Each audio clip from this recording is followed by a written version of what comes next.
Sales is so evolved from when Kevin and I grew up in the sales game, when there was no internet, there was no cell phones really.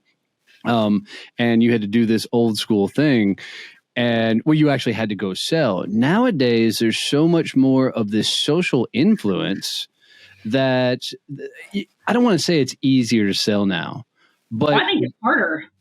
Oh, I don't at all. I actually think, then I'll flat out say, I think it's easier to sell now than it used to be back in the day, because now I can go on social media, I can get consistent, put out content, build a following, get people that are into my message, and now I can go almost, I don't want to say I'm an influencer by any stretch of the imagination, but I can go that more influencer style social selling route, and that is 10 times easier than picking up the damn phone and doing cold calls.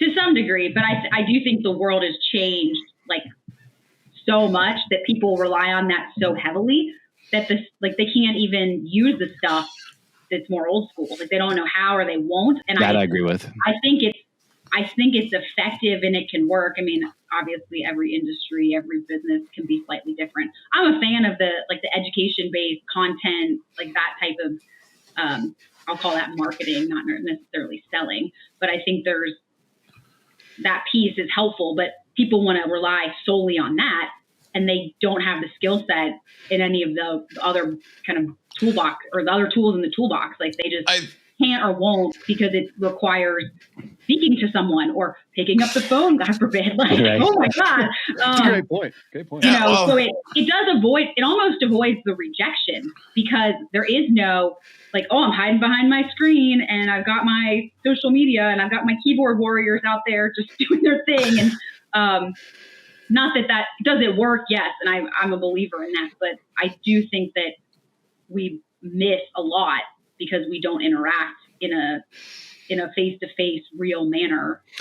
Well, I think when you compare using the social media now as your prospecting tool versus how we would have done it back when we were getting the sales game with the reach outs and cold calls, you know, there was noise for both, but it was different. So when I was prospecting at Nextel and I was, you know, doing my reach outs and my cold calls, because social media wasn't a thing yet, there was every other business to business wireless rep was doing the same thing. So I would have clients that I would get meetings with. They're like, you are the third Nextel rep who's called me this week.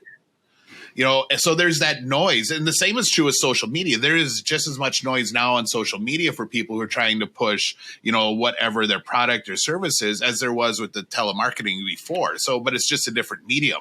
So I think what Donnie's saying is the ability to be able to do multiple ones is what's going to be able to set you apart now in the sales game. That's the whole point is I think us a little bit older generation have got this, ooh, shit, we got a new tool to play with when it comes to selling. So we're still doing the old school tactics. We just added on the social media game, and it gave us another lever to pull as far as our business development, aka marketing, you know, prospecting, you know, behaviors as we're out there. But that's a valid point, Melly. I hadn't thought about the lack of interaction and actually having to talk to people, because I look at my nieces and nephews and they can barely carry on a damn conversation. Yeah.